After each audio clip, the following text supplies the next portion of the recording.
Salut à toutes et toutes, c'est Jo. Aujourd'hui on se retrouve pour la critique de Love and Monster.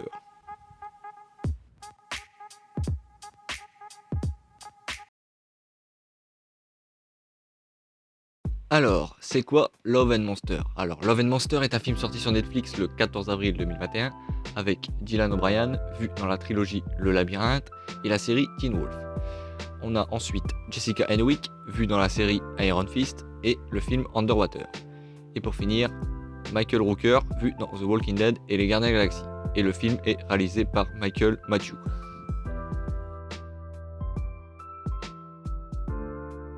Alors, on va passer tout de suite à mon ressenti du film. Alors, dans cette partie de la vidéo, je vais dire ce que j'ai aimé dans le film et pas aimé. Alors, j'ai fait un mélange des deux.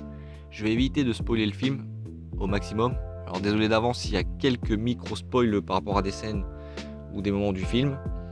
Alors, on va commencer par le scénario. Bon, le scénario est basique, c'est juste quelqu'un qui est amoureux de sa petite amie qui veut essayer de la rejoindre. Ça, on l'a déjà vu dans plusieurs films. Donc, le scénario reste basique. Les effets spéciaux et les monstres sont très bien faits, sans la patte Stranger Things.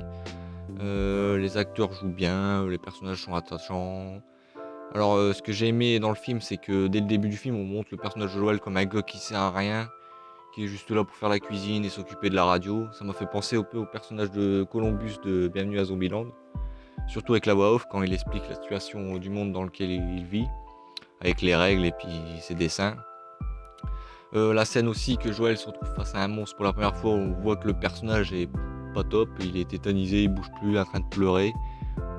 La scène quand Joel décide de partir pour rejoindre sa petite amie dans un autre bunker, on sent que les autres survivants tiennent à lui comme un esprit de famille.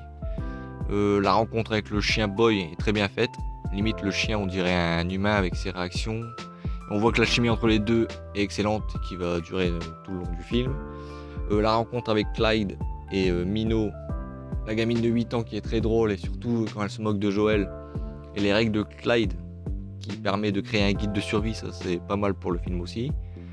Le sauvetage de Boy par Joel, du genre de 1000 pattes, on sent qu'il passe un cap sur la peur, surtout avec un flashback, j'en dis pas plus. Le passage avec le robot est joli, il y a beaucoup de joie et d'émotion. Les visuels des méduses sont très bien faites. Le passage avec la reine d'abeille a beaucoup de tension et jouissif à la fin. Bon, la reine d'abeille qui ressemble pas trop à une abeille, on dirait plutôt à un gros ver de terre. Alors ça c'est les passages que j'ai aimés dans le film. Alors il y a deux choses que j'avais pas aimé dans le film, c'est le personnage du Cap, l'Australien. Quand je l'ai vu, je me dis toi, t'es trop gentil, trop parfait. Puis avec cette phrase, il brasse sa bière lui-même, il est sympa. Après il se passe quelque chose dans le camp. Après il se sert de quelque chose pour avancer le bateau. Et quand je l'ai vu, je me suis dit toi, tu vas finir mal et c'est pas loupé. Et c'était tellement prévisible. Et après le personnage de Amy qui met un râteau à Joël. En mode ça fait trop longtemps, je préfère rester ami. Ça m'a fait un peu les boules quand même avec tout ce qu'il a traversé pour venir à la voir. C'est un peu relou quand même. Et surtout cette fin que j'ai bien aimé, c'est que ça donne la voie pour une suite, surtout avec le guide de survie 2, avec les autres groupes dans les bunkers et puis les monstres dans les montagnes. Donc voilà.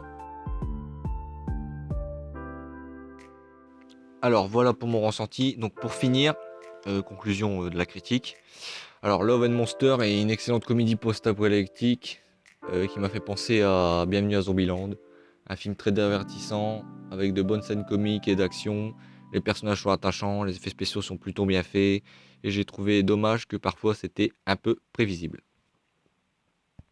Donc voilà, j'espère que vous avez aimé la vidéo. Mettez des commentaires en dessous pour avoir votre avis, ça m'intéresse. Que ce soit des avis positifs ou négatifs.